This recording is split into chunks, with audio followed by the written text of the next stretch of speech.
자, 이메일 사연 분석편이죠?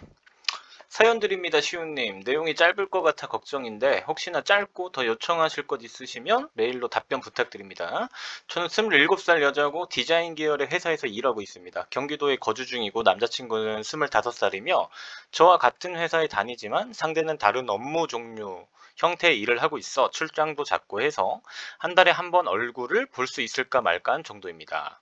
어, 저희는 2024년 12월 13일에 연애를 시작해서 25년 3월 5일에 헤어졌습니다.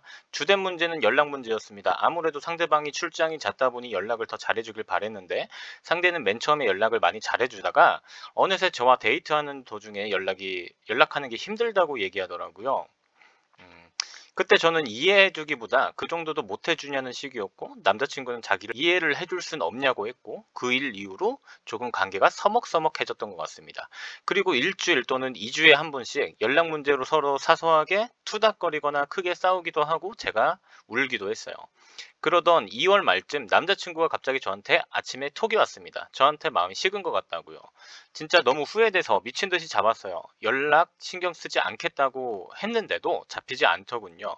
현재 회사에서도 잘 마주치지도 못하지만 서먹서먹하게 지냅니다. 상대방은 고의적으로 절 피해 다니는 것 같아요. 잠시 붙잡고 얘기를 해도 소용없었고 그래서 헤어진 이후에도 인스타그램을 제가 차단했다가 풀고 팔로우를 걸었는데 반대로 남자친구가 절 차단했어요. 남자친구가 저한테 마음이 완전 뜬 것 같아 재회가 가능할지 여쭤봅니다. 남친이 저한테도 늘 말했던 게 전 연애도 연락 문제로 많이 싸우다 헤어져서 그런 사람 싫다고 절 다신 안 볼 것 같아요. 추가적으로 저같이 특수한 사내 연애의 경우 어떻게 해야 될지 궁금합니다. 자, 사연은 여기서 끝인데 마음이 식었다. 여러분들 맨날 듣고 오는 말이죠. 내담자님이 이 재회를 하려면 상황을 정확히 인식할 수 있어야 되는데 아주 헛다리를 짚고 계시니까 제가 설명드리겠습니다. 자, 그럼 일단 먼저 마음이 식었다는 얘기부터 해보죠. 마음이 식었다는 얘기는 뭘까? 제가 많이 이거 강의해 드렸는데 아주 쉽게 가르쳐 드릴게요. 여러분의 마음을 두 가지로 나눠 보겠습니다. 내면 세계와 의식 세계로 나눠 볼게요. 내면 세계라는 건 그냥 여러분이 세상을 살아가기 위한 합리적인 공간이라고 생각하시면 됩니다. 그럼 의식 세계라는 건 뭐냐? 이 내면 세계의 메시지를 합리화하는 공간, 여러분이 맨날 겉으로 생각하는 공간이라고 생각하시면 돼요. 이걸 더 쉽게 설명드리자면 여러분이 만약에 면접을 봐. 면접에서 떨면 안 된다고 생각하는 게 의식 세계입니다. 하지만 내가 면접을 본 경험이 없다면 과연 긴장하지 않고 떨지 않을 수 있을까요? 여러분의 의식 세계로 생각한 생각과는 아무 상관없이 면접을 보면서 떨게 됩니다.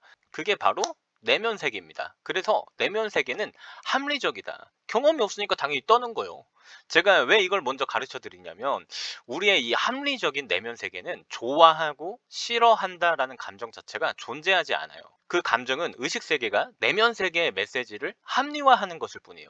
이 사랑도 마찬가지죠. 그렇다면 내면 세계의 메시지를 바뀌게 하는 건 무엇이냐? 바로 환경과 상황입니다. 인간의 감정은 환경과 상황에 지배받는다. 내가 맨날 얘기하잖아. 여러분 생각을 해보세요. 뭐 남자친구, 여자친구 뭐 서로 보자마자 뭐 사랑하는 상태로 태어났습니까? 응? 뭐 견우와 직녀처럼 태어난 거야? 아니야. 그냥 생판 몰랐던 남자랑 생판 몰랐던 여자였어. 그럴 만한 환경과 상황이 만들어졌기 때문에 감정이 만들어지고 사귄 거야. 그래서 반대로 마음이 식었다라는 건 그럴 만한 환경을 여러분이 제공했거나 상대방의 상황이 그럴 만한 상황이었을 확률이 높은 거다. 그건 상대방 스스로도 자각을 못한다. 자기의 감정을 인간은 잘 몰라요. 우리 모두 내면 세계의 메시지를 의식 세계로 합리화하면서 이렇게 살아가기 때문에 그렇습니다. 그래서 마음이 식고 말고는 재회랑 아무 상관이 없습니다. 재회랑 상관 있는 문제가 전혀 아닙니다. 다 그럼 마음이 식어서 헤어지지 상황적으로 문제도 없고 여러분을 사랑하고 안정되는데 헤어지는 미친 사람이 어디 있어요. 여러분이 맨날 그래서 너 변했어, 너 마음이 식은 거야? 이런 식으로 물어보면 상대방은 어떻게 생각하냐면 어라? 예전엔 내가 많이 좋아해서 연락도 잘해줬던 것 같은데 요즘 네 말대로 내가 좀 안 해주고 좀 그런 거 보니까 너한테 마음이 좀 식은 건가? 그렇게 합리화하는 것 뿐이야. 그렇다면 이제 이 문제는 이 마음을 이제 어떻게 돌려야 될까가 관건이잖아. 그럼 이제 문제의 핵심을 짚어야 되는 거야. 연락을 신경 안 쓴다고 이제 와서 말해봐야 그게 잡힐까요? 그러니까 이게 무슨 행동이냐면 그럼 여러분 여태 뭐 했는데요? 왜 여태는 연락 좀 못 해줘도 이해를 못 해주셨는데, 아니 헤어지자니까 이제 와서 안 한다고 하면 여태 했던 내 행동이 사라집니까? 상대방은 자신이 겪은 감정이 사라져버려요, 여러분 안 한다고 하면? 그런 게 아니잖아. 그러니까 존나 황당한 소리를 하고 있는 거야.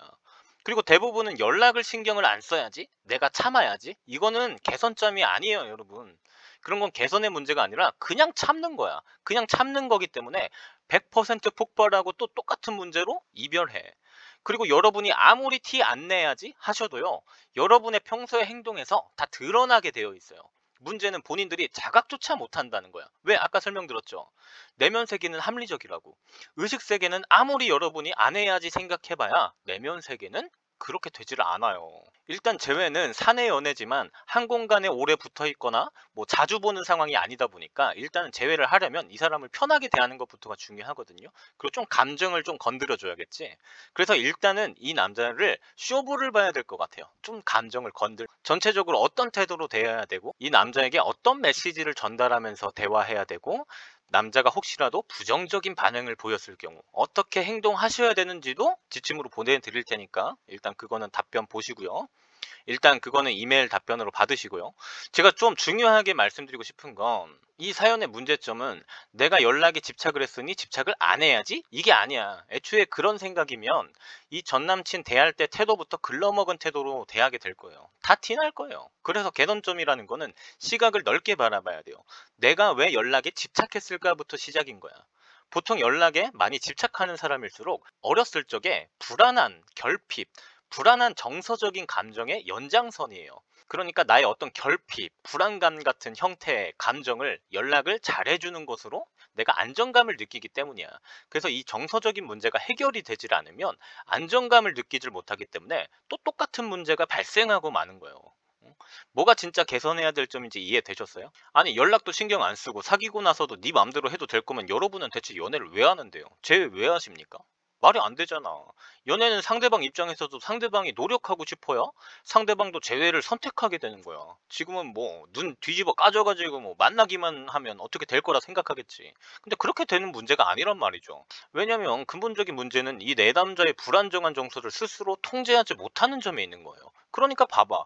헤어지고 나서도 태도가 다 드러나요. 헤어지고 나서 계속 상대가 불편하다는데 붙잡고 말을 걸거나 혼자 인스타그램 차단했다, 풀었다, 팔로우했다, 이런 정서적으로 불안정한 행동들이 다 드러나는 거야. 이렇게 표면적으로 사연에 적혀있는 불안정한 행동이 보이는 게 이것일 뿐이지, 이 남자를 직접적으로 대면하게 되면 더 많은 불안정한 행동들이 드러나게 되겠지. 그래서 재배 업체에서 맨날 주는 장문의 카톡, 그거 내가 맨날 보내지 말라고 하는 이유도 그래서 그래.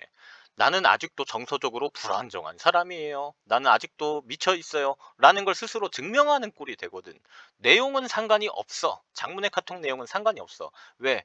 행동은 이미 불안정한 행동을 하고 계시기 때문에. 그래서 개선점을 알아야 되는 거예요. 알겠습니까? 그래서 무지성으로 장문의 카톡을 보내고 감정을 건드리는 게 아니라 개선점을부터 알아야 되는 거예요. 내담자님이 왜 이런 정서적인 불안감을 가지고 행동하는지 원인을 알고 개선하던가, 통제가 안 된다면 통제하는 방법을 배워서 자각적으로 내가 감정을 스스로 통제해 봐야 돼. 방법은 많아. 개선할 수 있는 방법은 많아. 그래서 이 남성을 감정적으로 만들어 보고, 예전엔 감정적이고 불안한 내가 행동 태도들만 보였다면 내가 이번엔 스스로 통제력 있는 모습이 보이면 이 남자도 마음이 바뀔 확률도 높아지는 거거든. 뭐 마음이 식고 연락을 신경을 안 쓰고, 이거는 그러니까 되게 1차원적으로 생각하는 거예요. 아시겠죠? 일단 개선점은 말씀드렸는데, 감정을 통제하는, 내 감정을 다스리는 방법을 배워보고 싶으면 저한테 상담을 주시고요. 왜냐면 내담자가 왜 이런 상황에 처하게 됐는지 들어봐야 제가 알 수 있기 때문에 그렇습니다. 그리고 아까 말대로 지침 보내드릴 테니까 꼭 쇼부 보세요. 남자친구랑 보시는 게 좋아요. 태도는 항상 차분하게 일관적으로 행동하는 거야. 자, 이상 연애 비타민 시온이었고요. 감사합니다.